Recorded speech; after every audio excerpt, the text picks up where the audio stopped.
ദൈവനാമം മഹത്വപ്പെടട്ടെ. കർത്താവിൽ പ്രിയ വിശ്വാസിനി വിശ്വാസികളുടെ സമൂഹമേ, നിങ്ങളെവരെയും ഉയർത്തെഴുന്നേറ്റവനായ കർത്താവായ യേശു ക്രിസ്തുവിന്റെ നാമത്തിൽ പ്രഭാതവചനത്തിലേക്ക് വളരെ വിനീതമായി സ്നേഹത്തോടെ സ്വാഗതം ചെയ്യുന്നു. ഇന്നത്തെ ദിവസം വെള്ളിയാഴ്ച 8 മെയ് 2026, ഈ മാസത്തിലെ 8-ാമത്തെ ദിവസം, ഈ വർഷത്തെ 128-ാമത്തെ ദിവസം, ഉയർപ്പിന് ശേഷം 34-ാമത്തെ ദിവസമാണ്. ഇന്ന് 499-ാമത്തെ എപ്പിസോഡ് പബ്ലിഷ് ചെയ്യുന്നതിനായി ദൈവത്തിൽ ശരണപ്പെടുന്നു. ഇന്നത്തെ ധ്യാന വിഷയം: ആരാണ് നമ്മുടെ ഏക മധ്യസ്ഥൻ? ആര് ആണ് നമ്മുടെ ഏക മധ്യസ്ഥൻ?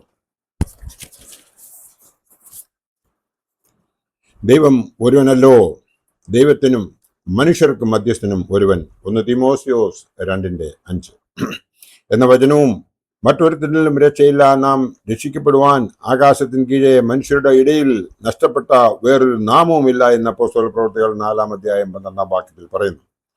എന്ന വചനവും ആസ്പദമാക്കി കർത്താവ് ഒഴികെ മറ്റൊരു മധ്യസ്ഥനും പാടില്ല എന്ന് നവീകരണ സഭകൾ പറയുന്നു. എന്നാൽ ഒരു കാര്യം ഓർത്തഡോക്സ് സഭ വ്യക്തമായി പഠിപ്പിക്കുന്നുണ്ട്: കർത്താവായ യേശു ക്രിസ്തുവിൽ കൂടിയല്ലാതെ മറ്റൊരുവനിൽ കൂടിയും നിത്യരക്ഷ ലഭിക്കയില്ലെന്നതാണ്.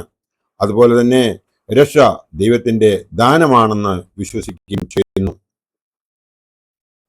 ദൈവത്തിനും മനുഷ്യർക്കും മധ്യസ്ഥൻ ഒരുവൻ എന്ന് പറഞ്ഞിരിക്കുന്നത് പൗലോസ് അപ്പോസ്തലൻ തന്നെ 2 തെസ്സലോനിക്കർക്ക് എഴുതിയ വചനം 3-ാം അധ്യായം 1 മുതൽ 3 വരെയുള്ള ഭാഗത്ത് സ്വന്തം ക്രിസ്തീയ വേലയ്ക്ക് വേണ്ടിയും മധ്യസ്ഥ പ്രാർത്ഥന നടത്തണമെന്ന് സഭകളോടും വ്യക്തികളോടും ആവശ്യപ്പെടുന്നുണ്ട്. 2 തെസ്സലോനിക്കർ 3:1 മുതൽ 5 വരെ വാക്യങ്ങൾ ഇങ്ങനെ പറയുന്നു: ഒടുവിൽ സഹോദരന്മാരെ, കർത്താവിന്റെ വചനം നിങ്ങളുടെ അടുക്കൽ എത്തിയതുപോലെ വേഗം വ്യാപിച്ച് മഹത്വപ്പെടുവാനും വല്ലാത്തവരും ദുഷ്ടന്മാരുമായ മനുഷ്യരുടെ കയ്യിൽ നിന്നും ഞങ്ങൾ വിടുവിക്കപ്പെടുവാനും ഞങ്ങൾക്ക് വേണ്ടി പ്രാർത്ഥിപ്പീൻ. വിശ്വാസം എല്ലാവർക്കും ഇല്ലല്ലോ, കർത്താവോ വിശ്വസ്തൻ, അവൻ നിങ്ങളെ ഉറപ്പിച്ച് ദുഷ്ടന്റെ കയ്യിൽ അകപ്പെടാത്തവണ്ണം കാത്തുകൊള്ളും.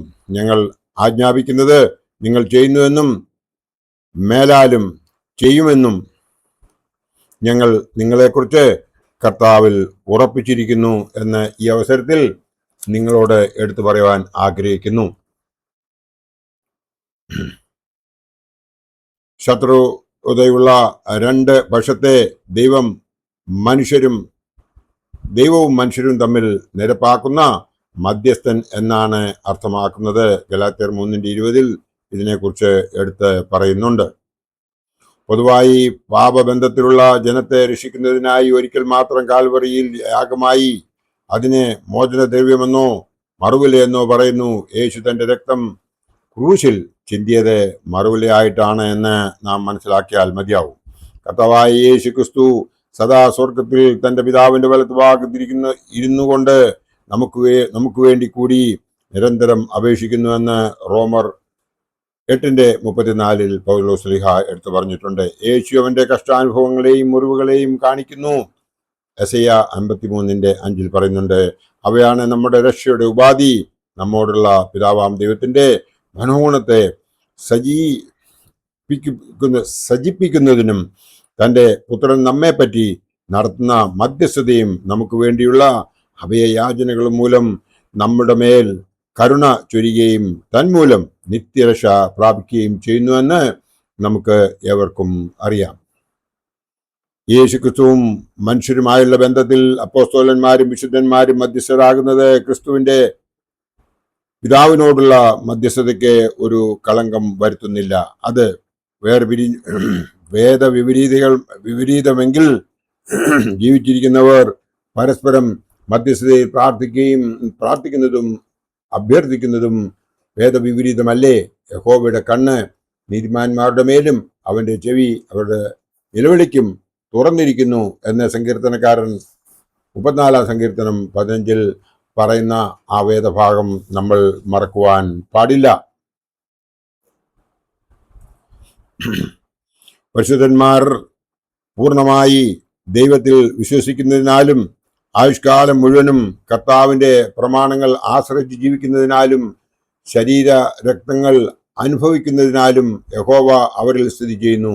തന്മൂലം അത്ഭുതങ്ങളും യഹോവ മുഖാന്തരം ഉണ്ടാകുമെന്ന് കർത്താവായ യേശു ക്രിസ്തു കൽപ്പിച്ചിട്ടുണ്ട്. യോഹന്നാൻ 14:12 അത് പറയുന്നുമുണ്ട്. യോഹന്നാന്റെ സുവിശേഷം 17 അധ്യായത്തിൽ മഹാപുരോഹിത പ്രാർത്ഥന ഹൃദയം അടച്ചു കളയാതെ ധ്യാനിച്ച് പ്രാർത്ഥനാപൂർവം വായിക്കുമ്പോൾ ദൈവസന്നിധിയിൽ നിന്നും വെളിപ്പെടുത്തി തരും എന്നുള്ളതും സത്യം തന്നെ. നാം അത് കൃത്യമായിട്ട് മനസ്സിലാക്കിയാൽ മതിയാകും. വാങ്ങിപ്പോയ വിശുദ്ധന്മാർക്ക് ദൈവസന്നിധിയിലുള്ള സ്ഥാനത്തിന് അനേകം ഉദാഹരണങ്ങൾ ഉണ്ട്. ദൈവിക കൽപ്പനകളും പ്രമാണങ്ങളും ഉപേക്ഷിച്ച് പാപം ചെയ്ത ശലോമോനെ ശിക്ഷിക്കാൻ തയ്യാറായിരുന്ന യഹോവയായ ദൈവം തന്റെ ദാസനായ ദാവീദ് നിമിത്തം ശിക്ഷയിൽ ഇളവ് വരുത്തിയെന്ന് 1 രാജാക്കന്മാർ 11:12-13 വാക്യങ്ങളിൽ പറയുന്നുണ്ട്. 12-ാം വാക്യം വായിച്ചാൽ, മരിച്ചുപോയ ദാവീദ് മുഖാന്തരം ദൈവം പാപം ചെയ്തവനായ ശലോമോനോട് അവന്റെ ജീവിതകാലമൊക്കെയും പകരം ചെയ്തില്ല.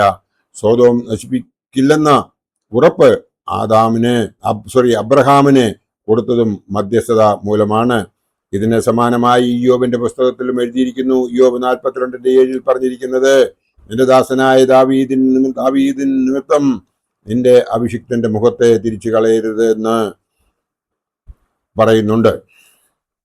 അത് സങ്കീർത്തനം 132:10 എഴുതിയിരിക്കുന്നത്. പുതിയ നിയമത്തിൽ വന്നാൽ മാനസാന്തരപ്പെടുന്ന പാപിയെ പറ്റി സ്വർഗത്തിൽ അധിക സന്തോഷമുണ്ടാകുമെന്ന് കർത്താവ് തന്നെ അരുളി ചെയ്തു. ലൂക്കോസ് 15:17. കർത്താവായ യേശു ക്രിസ്തു നമ്മെ ഉപദേശിച്ചത് നിങ്ങൾ തമ്മിൽ സ്നേഹിക്കണം എന്ന് ആണ്. ആയതിനാൽ നാം ഒരു കാര്യം മനസ്സിലാക്കേണ്ടതുണ്ട്. ആരാണ് നമ്മുടെ ഏക മധ്യസ്ഥൻ? നമ്മുടെ മധ്യസ്ഥൻ കർത്താവായ യേശു ക്രിസ്തു ആണ്. എന്നാൽ നമ്മളുടെ ഈ ലോകത്തിൽ ജീവിച്ച് പരിശുദ്ധന്മാരായി ജീവിച്ച് ദൈവത്തിന്റെ ഹിതം മാത്രം, ദൈവത്തിന്റെ ഇഷ്ടം മാത്രം പ്രവർത്തിച്ച് മുമ്പോട്ട് ജീവിച്ച് അമ്പാടി തിരുമേനിയെ പോലെ, പരിശുദ്ധ പരിമല തിരുമേനിയെ പോലെ, അല്പം കൂടെ പുറകോട്ട് ചിന്തിച്ചു കഴിഞ്ഞാൽ ഗീവർഗീസ് സദായെ പോലെ ഉള്ള ഓരോരുത്തരും നമുക്ക് വേണ്ടി ഇന്നും മധ്യസ്ഥത യാചിക്കുന്നുണ്ട്. ആ മധ്യസ്ഥത അവർ യേശുവിൻ്റെ മുമ്പിലാണ് വെക്കുന്നത്. യേശുവാണ് പിതാവും പുത്രനും പരിശുദ്ധാത്മാവും എന്ന് നമുക്ക് ഏവർക്കും അറിയാം. ആ യേശുവിൻ്റെ മുമ്പിൽ വെക്കുന്ന മധ്യസ്ഥത അവൻ നമുക്ക് വേണ്ടി ആ കൃപയോടെ സ്വീകരിക്കുകയും അതിന് പ്രകാരം നമുക്ക് ഓരോരുത്തരും അനുഗ്രഹം ലഭിക്കുകയും ചെയ്യുന്നുണ്ട്. ആയതിനാൽ നാം എപ്പോഴും നമ്മളുടെ പിതാക്കന്മാരോട് മധ്യസ്ഥത യാചിക്കുകയും അവർക്ക് വേണ്ടി പ്രാർത്ഥിക്കുകയും ചെയ്യണം. അതുപോലെ തന്നെ സ്വർഗസ്ഥനായ പിതാവ് നമുക്ക് വേണ്ടി എപ്പോഴും ദയാലുവാണ്. അവൻ നമുക്ക് വേണ്ടി എപ്പോഴും ദയ മാത്രമല്ല അനുഗ്രഹങ്ങൾ ചൊരിഞ്ഞുകൊണ്ടേയിരിക്കും. അതിനായിട്ട് ദൈവം നമ്മളെ അനുഗ്രഹിക്കുന്നതിനായിട്ട് ഇടപെടാതെ പ്രാർത്ഥിക്കുകയും എല്ലാറ്റിനും സ്തോത്രം ചെയ്യുകയും ആണ് ചെയ്യേണ്ടതെന്ന് മാത്രം ഈ അവസരത്തിൽ ഓർപ്പിച്ചുകൊണ്ട് എൻ്റെ വാക്കുകൾ ഇവിടെ ഉപസംഹരിക്കട്ടെ. ദൈവം നമ്മളെല്ലാവരെയും അനുഗ്രഹിക്കട്ടെ. നന്ദി, നമസ്കാരം.